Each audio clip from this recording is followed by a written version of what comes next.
Hello, friends. I'm Alan Fadling, and you're listening to the Unhurried Living Podcast, where we inspire you to rest deeper, live fuller, and lead better. Have you ever had a book change you? Not just what you know, but who you are becoming? Some books do more than inform us, they quietly transform us. They become companions on the journey, shaping our hearts, stretching our imaginations, and renewing our hope. They can slow us down enough to listen, to wonder, to be changed.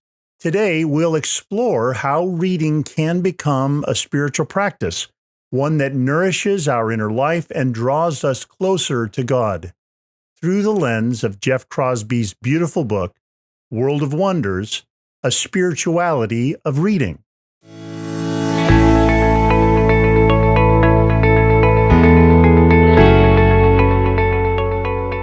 If you're new to the podcast, welcome. I'm so glad you found us. This is a space where we slow down together and make room for what matters most. If you haven't already, I'd love for you to subscribe and maybe even share this podcast with a friend or colleague who might need a little encouragement today as well. My guest in this episode is Jeff Crosby, a lifelong book lover, longtime publisher, and author of World of Wonders, A Spirituality of Reading. Jeff currently serves as president and CEO of the Evangelical Christian Publishers Association.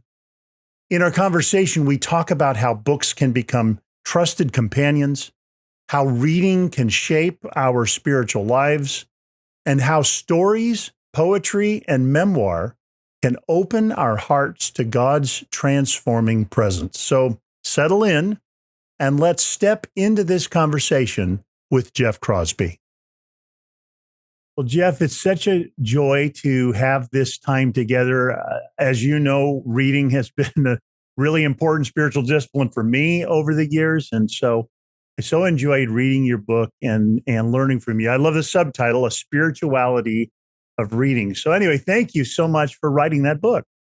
Of course. Thank you for reading it and for having me back to chat for just a bit about it. Absolutely. Well, as you open the book, you begin by asking, why is it that we read at all? And I'd love to hear you share what you've discovered about the deeper purpose and fruit of reading over the course of your own life and your vocation in publishing. Yeah, well, as I share early in the book, really through high school, I wasn't much of a reader. Hmm, I I read the Sunday newspaper comics, if you remember those, of I Seth do. Smith and Beetle Bailey and things like that. And I read sports biographies of Hank Aaron and Lou Gehrig and Roberto Clemente and baseball stars. I was a big baseball fan, but I wasn't a reader of books beyond that. And then Hmm. as a senior in high school, I had some downtime due to a health issue, and I saw on Good Morning America with David Hartman and Joan London, and only people your age and mine Uh, for them, that they were interviewing the author of a new book called The Admiral's Daughter. And there was something about her story, a woman from Ukraine searching for her American military father that she never knew, and he never knew her.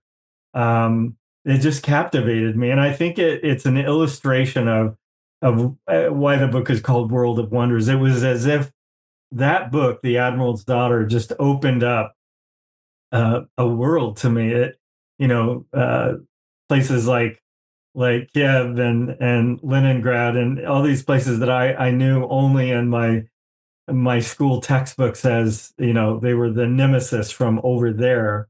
But yeah. seeing it through the eyes of this young woman who was looking for her biological father, and hearing her story, it was like a light bulb came on, or a switch was flipped, and all of a sudden reading became a huge part of my life. And I think that's why 4 years later, as I graduated from undergraduate university studies, I just in that 4 year period, what books had done in my life, including Christian books, after reading The Admiral's Daughter, I discovered there's this whole separate world of writers of faith, Mm, C.S. Lewis mm, and John Stott and Tolkien's Lord of the Rings, though it's known much more broadly than just Christian literature. So all of that opened up, and Cindy and I, my wife and I, as we graduated from university, opened up a bookstore in a university town, and we were ourselves just straight out of school. So, and that set me on this vocational path of being a bookseller, a publisher, and now leading a trade association of publishers. And I think that 42-year commitment to what I do and what you have done as an author, Alan, and your wife Jem has done, um, I think that it is because of the transformational impact of books and mm. other content, whether it's audiobook, digital content, curriculum, what have you. But for me, it has principally been books and generally the printed form. And so in writing World of Wonders, I was just trying to share a bit of that story and cast a vision, regardless of where you are on the spectrum of a devoted reader, which you and I are, to only an occasional, or I really think I should write more. My hope Mm. is this book will encourage, maybe even give a little bit of a roadmap because of the recommendations that are found at the end of each chapter, as you know. Absolutely. Yeah, I found that really helpful. And as you say, reading has been a critical spiritual discipline for me. In fact, you talk about reading as a spiritual discipline, and maybe some people of faith would think about reading scripture as a spiritual discipline, but you talk about that much more broadly. What does that look like for you? What practices or postures have helped you receive books as an invitation to formation? Yeah, when Richard Foster wrote Celebration of Discipline, I believe it was published in 78, he didn't have one of his disciplines to celebrate wasn't reading books, but one of them was study. And so Yes. I take what Richard did and maybe stretch that out just a little bit, studying slash reading books. And I think if I were sitting talking to Richard instead of you, and he knew that I was saying reading is a spiritual discipline, I tend to think he would agree with me these days. But yeah, you're right. Reading the Bible or reading devotional literature, a daily snippet of a devotional master or the Psalms or something like that. That does tend to be more of what we think of when we think of reading Mhm. as spiritual discipline. And Donald Whitney wrote a book for Nav Press that I absolutely love. He does caution us um, about calling anything that we just enjoy a spiritual discipline, and yet even in a Mm. later book, Whitney said he sort of challenged his readers to read at least once a day. And so I guess maybe I risked a little bit in calling reading a spiritual discipline, but for me, it has been like that. And it sounds like it has been for you as well. For me, what that looks like is starting and ending my day reading before I get on my phone to check email or the day's news, even before I go downstairs to have a cup of tea or breakfast, and then before I turn in at night, I read. And I realize that I'm married to a woman who reads even more and more of a discipline and more voraciously than I do. You've met Cindy, and we've Mm. talked about her, and I mean, she is for every two books I read, she reads five. And so I realize, I'm in a privileged position Mm. being married to someone for whom reading is also such a value. But nonetheless, regardless of whether we are or aren't married to someone like that, or sharing a living space with someone like that, I think we can begin and end our days, or alternately find an alternative time during the day where we're just committed. We even schedule into our days, a time for reading and reflecting, and in my case, journaling. I love as I Mm. read. Sometimes I just read for entertainment, like recently reading the Thursday Murder Club, by Oh, yeah. um, just for fun. But often I'm reading for spiritual insight and reflection, and I keep a journal at hand and write down things that are occurring to me. So that's kind of the general practice or posture, beginning and ending the day, journal in hand, committing questions or what is stirring inside me, either positively or troubling in a troubling way, um, and writing things down and intending to them again later. I am also I try to be very disciplined of reading both old books and new books. I think it Wow. was C.S. Lewis who talked about, for every new book we read, we should read three old or something like that.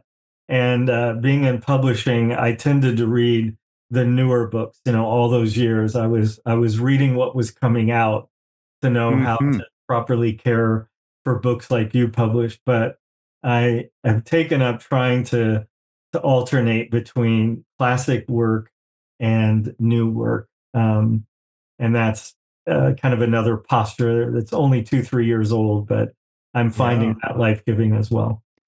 I hear a number of things in what you share about how, I mean, there are a lot of us who are readers and readers of a lot of books. Not all of us necessarily think of reading as a spiritual discipline. So there seems to be a kind of posture or approach that you take, like you're watching for God somehow in the midst of Yes. the various sorts of things you're reading. And I know for me, being able to read books from different perspectives, different eras, different neighborhoods of the faith, so to Yeah. speak, give me a way to listen to voices that may challenge me, may encourage me, may help me see things I never would have seen apart from that sort of input. Has that been a little bit of your experience?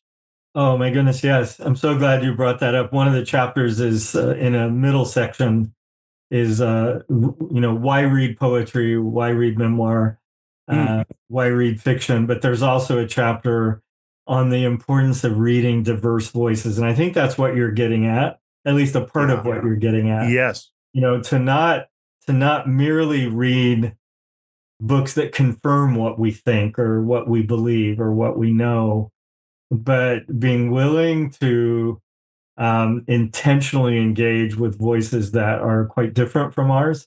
Maybe that we even go into the book suspecting we will disagree with, or it's just a Mm, voice from a culture or an ethnicity. The writer is of an ethnicity.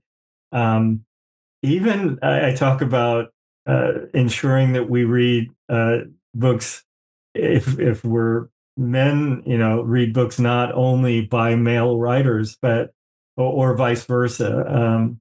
We can learn so much from the perspective of women, or women learning so much from the perspective of men. So diverse in many different senses, but including ecclesial traditions, um, and yeah, parts of the world. I love reading books from writers, Christian writers in Africa or Latin America, mm, or Asia, and that have either been translated or written in English, like Joshua Chuman Kong's work on gratitude. And one of the life changing books is called The Spirituality of Gratitude, written yeah. originally in Korean and translated into English, and just a remarkable book. So diverse in many different senses, and just trying to ensure that we're not always gravitating to what we know and what will confirm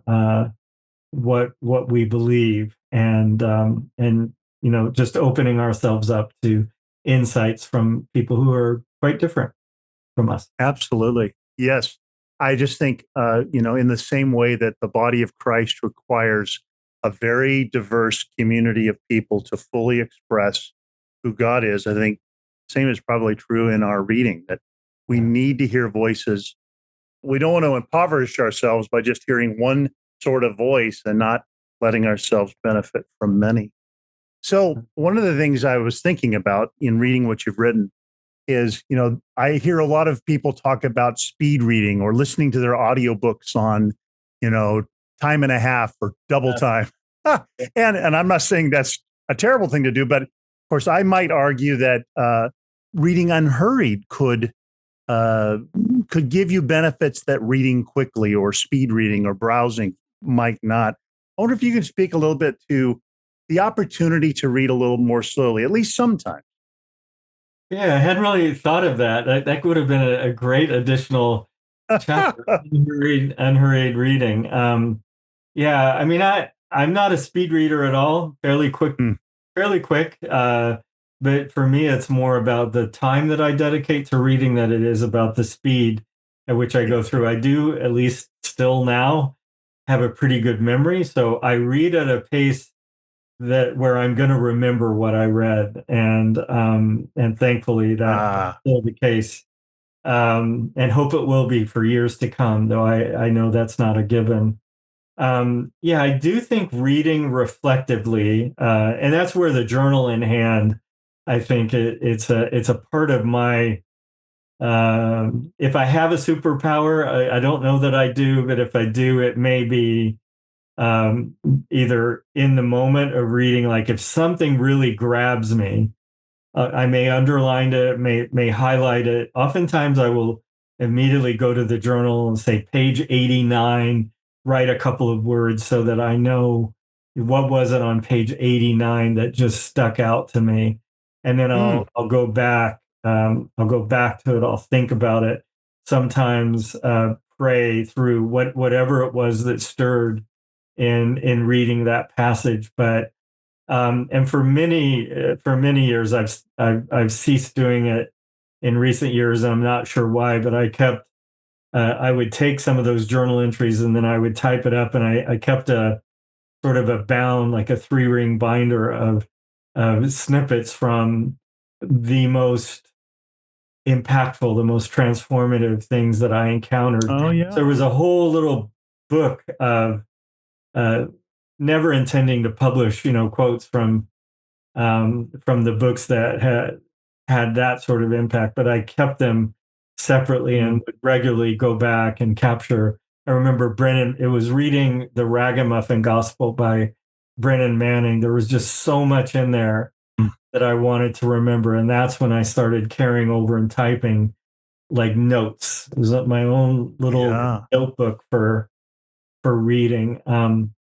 But I mean, I think for each of us, it's probably the speed with which we read and what we do with that is probably different. Some of us can read and comprehend and really engage at a very fast rate, and others of us much slower. And so I think it's just being attentive to your own soul and what you're taking in, and what it is stirring up in you, and finding a way to sort of capture that. Don't just let it dissolve into the ether, but make some notation of it, either in the book or in a journal, a notebook.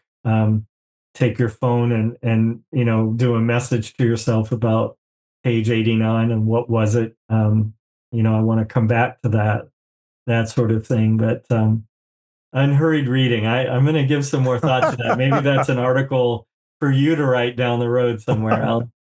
Well, as I listen to you, so it seems to me I heard you talk about sort of like the pace of memory is Yeah. one way to think about the maybe also the pace of imagination, the capacity to take it in and to envision, especially if you're reading something poetic or something the Mhm. story Yeah.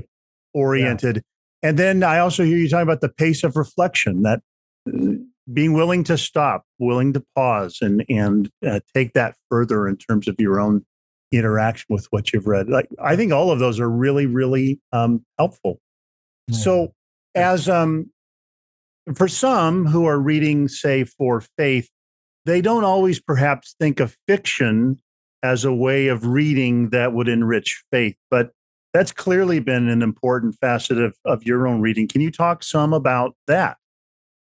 Yeah, if you were chatting with my wife, she would say that the importance of reading fiction is a fairly recent discovery for Ah. Jeff. Whereas for her, it's the reverse. Fiction has really been the kind of the primary lens of her reading. But yeah, it used to be I would be teased that I only read novels by dead Russian writers, who did their work in the cold of a Siberian winter. I loved Dostoevsky's brothers Karamazov and The Mm. Idiot and Crime and Punishment. That sort of, and Tolstoy's the classic Russian literature and some of the classic English literature. I read that just partly. I thought, a well-educated, uh, you know, defined life, needed to be exposed to that. But more contemporary literature is a fairly recent discovery. Hmm. And even I would say it was catalyzed by the pandemic during the early days of the pandemic. So the spring of 2020, was it? Yep, that sure was. I found that the principal reading that I do, which was nonfiction, my attention span, my ability to give my mind to nonfiction writing was compromised. I don't know why. I think probably I was just Mm. so filled with the news and um, the uh, the tragedy that was surrounding us that I had a hard time. So I made a turn in three directions simultaneously. One was reading the Psalms. So Mm. reading the devotional Psalter that Crossway published that has meditations from Dane Ortland. He's best known for a book Oh. called Gentle and Lowly, but he did a devotional Psalter that married each of the 150 Psalms with a meditation. So that was one turn I took. A second turn was to poetry, which I write about in the book, and then the third was to fiction. And I think what it has done for me, and what I've become convinced as I wrote World of Wonders, I wrestled with a bit. I think getting out of my world and into the world of another, that is the world of the fiction writer, of the novelist, like Kenta Ruff in his book Plain Song, Mhm. or others that were read around that time, an author named Amanda Cox in a book called The Edge of Belonging, Mm. or another novelist, Amanda Dykes, Born of Gilded Mountains. They all took me into a different world, a different place, a different time. And there was something about the stirring of empathy for the characters, that I think was really good for my soul, like Mm. seeing and feeling what these characters in the novels were seeing and feeling. It just had a very different Mm. impact than reading a work of theology or a work of biblical studies or a work of spiritual formation, such as what you do. And I Mm. think that was good for me. Ah. I think it triggered something that I've just now kept up, and so in the years since that time, I've committed to reading. I mean, the Thursday Murder Club, fun things like that, but Mhm. also both classic and contemporary novels by writers of faith, or at least writers who are wrestling with um, perplexing issues with what it means to be human, with the problem Mhm. of pain and things like that, but doing it through a story rather Mm. than through a nonfiction or an argument or a thesis. And so that was a fun Mm. chapter to write, and to list some of these authors that have more recently had such an impact. Yeah, I realize as I'm listening to you that probably a whole season when I really read as a thinker, and Yeah. that was the main kind of book I wanted stimulating books, thoughtful books, well reasoned books. because I've been a mostly thinker for a lot of my life. But now you're talking about reading that touches emotion or Yeah. touches imagination, touches more parts of who I am, and that rings true. Your experience of the COVID transition, that rings true to me too. Fiction, but then also, as you said, poetry, which has not always been a big Yeah. category for me in my own reading. But it's what I realize is, boy, if any kind of reading slows you down, poetry That's will it. do that. Yeah. Yeah. Say more about your experience with poetry. Yeah, you've captured it so well. I think, I mean, Mary Oliver was a great American Mm. poet who talked about, our, a primary task of we as human persons is to pay attention, to be astonished, and to tell others about it. And I think that poetry slows us down. You can't, at least I can't. And I think most people I talk to, they say, I've never really been able to get into poetry because I just feel like I have to read it so slowly. I think that's part of the point. Yeah. And with the permission of the copyright holder, I include a long poem by a Nebraska poet named Ted Kuzer. The poem Mm. is called Estate Sale. And I'll never forget reading that poem for the first time and just being stopped in my tracks. I grew up in a rural community in Indiana, population 200. I baled hay. I fed cattle. I didn't live on a farm, but I worked on some farms in the area to earn money to buy baseball cards and records. And when I read Estate Sale by Ted Kuzer, it was like I was there. I was on that Nebraska, or it could have been Iowa, where he was originally born and grew up. But I'm pretty sure it was Eastern Nebraska on this farm at an estate sale. And I was seeing these Folgers coffee cans full of nails and screws, or I was seeing this broken window pane, or I was feeling and smelling the sawdust in an old piano, that was being sold in this estate sale, and on and on and on. A baseball, covered in tar, and I just absolutely loved what that poem did. It stopped me. I read it, and I encourage readers of World of Wonders to don't just read that once, read it, and then go back and read it again, and reflect and journal about what did you notice, what did you feel, what did you hear, smell, see, touch. I think that's what poetry does. It's like it heightens our senses if we allow it to. Um, Mm.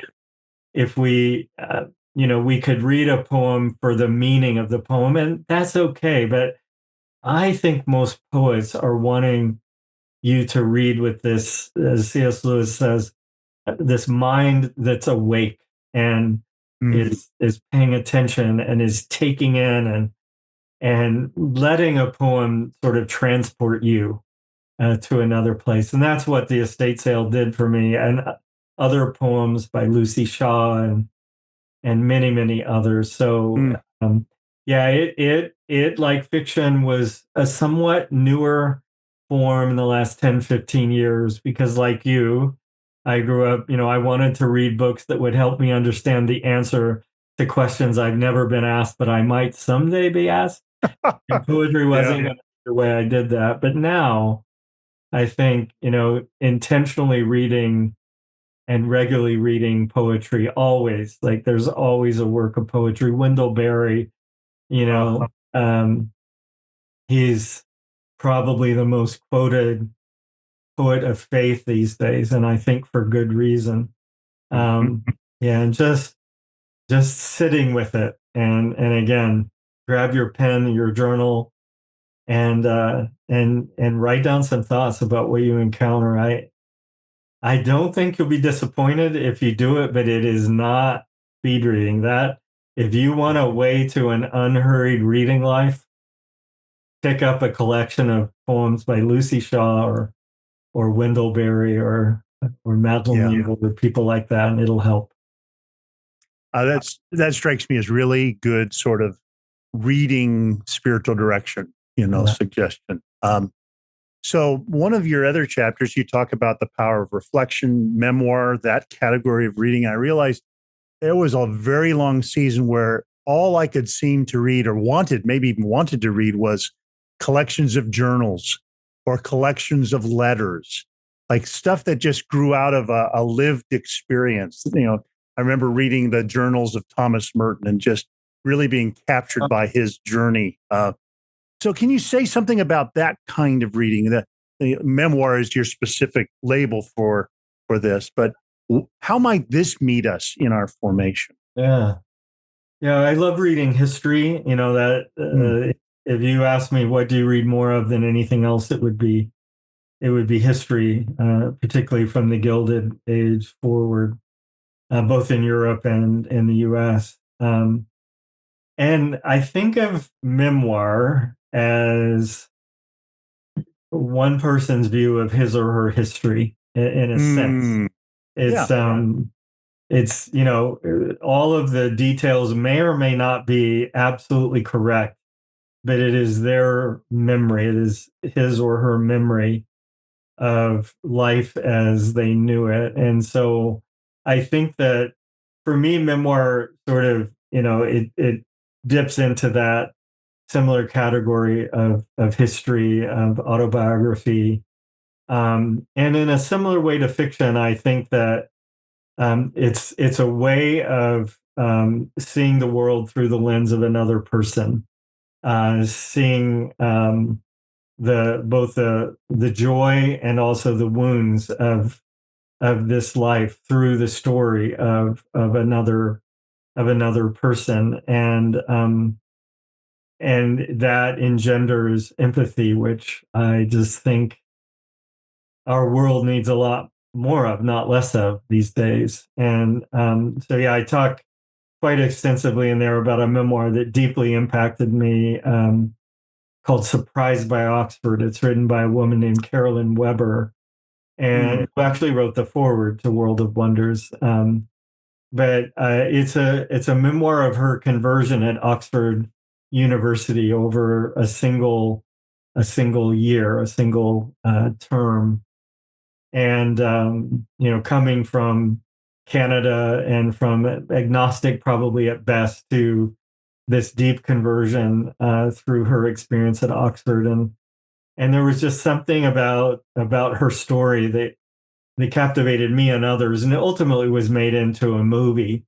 mm, And I think memoir is something that if you don't read history, you don't read fiction. It's a little bit of a middle way to develop a sense of understanding of another's view of the world, and to cultivate that discipline of empathy. And so I regularly find myself reading memoir. I have for a much longer time than fiction and poetry, and yeah. memoirs of doubt, memoirs of faith, memoirs of struggles of various kinds. One of my favorite books in 2024 was a memoir. In fact, what I determined was my number one book on my annual list of 25, a Mm, book called Between Two Trailers. It's a memoir of a young woman who grew up in the same small town that I grew up in Indiana. I didn't know her, had never heard of her, but Clinton, Indiana, and it was like on page 5, and someone gave me this book, not knowing that I shared the hometown with J. Dana Trent as the name of the author. But what was it oh, about that memoir that prompted me to say, of everything I read in 24, it was my top book? It was the way she wrote about her mother and her father, both of whom struggled mightily with mental illness, and the way she told their story as part of hers, with such grace and tenderness, and without vindicativeness, without animosity or cruelty. She told their story with love and grace, even though she had every reason to do otherwise. And as I read it, I just thought, oh, to be able to talk about those people who have so deeply wounded us with that kind of care, I think that's what memoir can do, Alan, if Mm, we allow it to. And a friendship grew out of that, out of my reading of that and connecting with her about it. She's one of the endorsers of the book, which I was grateful for, but mostly just a friendship about that shared experience of living in that little country town in Indiana, amazing. and our respective experiences with our parents. Yeah, that's beautiful. Well, toward the close of your book, Yeah. you move from talking about maybe categories of reading to more like seasons or situations in which, and one you sort of hinted at a moment ago is reading in difficult seasons, maybe seasons of grief or seasons Yeah. of fear or seasons of doubt. What does that look like for you? How has reading been a source of grace for you in those kinds of experiences? Yeah, that was probably my favorite of the three sections to write. And I could have had a lot more seasons if I'd had a higher word count from the publisher. Um, but maybe there will be a volume two someday. But yeah, reading in seasons of doubt, seasons of fear, seasons of grief and loss, reading in seasons of the family life. Hmm.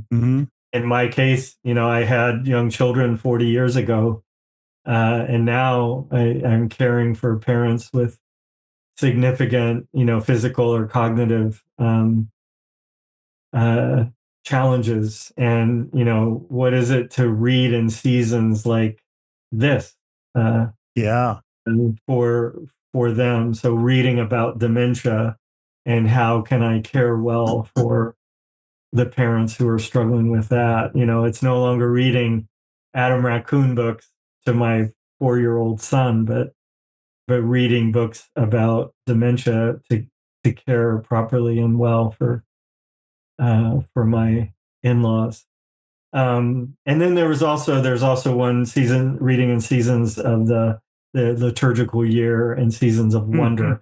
So it's not all reading in the seasons of sort of Yeah.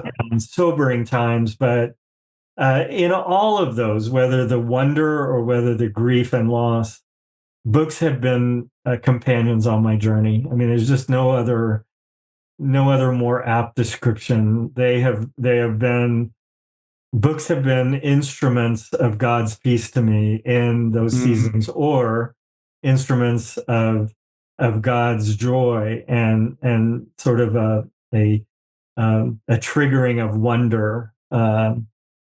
Just reading a book like Arthur Gordon's A Touch of Wonder annually, Mhm. as I do, and the subtitle of that originally was An Invitation to Fall in Love with Life. So A Touch of Wonder is an annual reminder of, yes, in the midst of everything that is so hard and in some cases dark and really wrong in our world, there are touches of wonder all around us. How can we stay mindful of that? So they've been companions in seasons like that, as well as seasons of loss. And at the end of every chapter, as you may have noticed, I invite another author.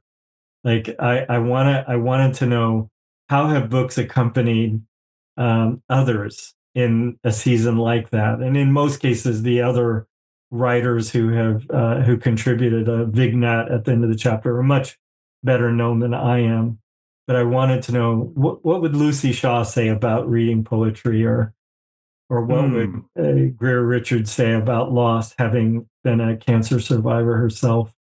Um, and so that's an integration as well. They've been companions to me, but also to my sisters and brothers in the faith, and I just invited their contribution to the end of each of those chapters, and that was a joy when all of them said yes. So, I thought that was a beautiful feature of your book. Just hearing those various voices, those little moments of response, interaction, and it strikes me as you were sharing about reading in the different seasons. It almost sounds like a reading version of rejoicing with those who rejoice and grieving with those who grieve. Maybe celebrating. There's a kind of maybe fellowship that can happen in our reading, a shared experience that we we hear someone else's story or Yeah. their response to something. We know we're not alone. Yeah. Yeah. Yes. We engage with that and we know we're not alone. And I think that's, so companions, Yeah. partner, lights on our path for sure. Well, as we come to a close here in our conversation, I wonder if you could just extend an invitation. Some of our listeners may be voracious readers. Reading may have been very important to them along the way. Others, I think some struggle with reading. The attention issue, I think, for some of us makes reading a challenge. Can you just extend an invitation in terms of this reading life to kind of a broad listenership here? Thank you, Alan. Yeah, wherever you see yourself on the spectrum Alan just described, I would just encourage you to, dip your toe in the river of literature that has, gone long before us and will remain long after we're gone. And allow, whether it's one book a year or 100, allow a discipline of reading to whatever extent you're able to cultivate that to be what has been true for Alan and me, to be a part of your spiritual life, a part of the companions that you invite along on your journey. And don't worry so much about what it is that you pick out or how many things that you pick out to read, or even whether you finish everything that you pick up. I used to feel that any book I started, I had to finish. I now give myself all kinds of grace. If something hasn't struck me in a significant way by page 75, I'm giving myself grace to set it aside, at least for now. And so don't feel as though you have to finish everything you start.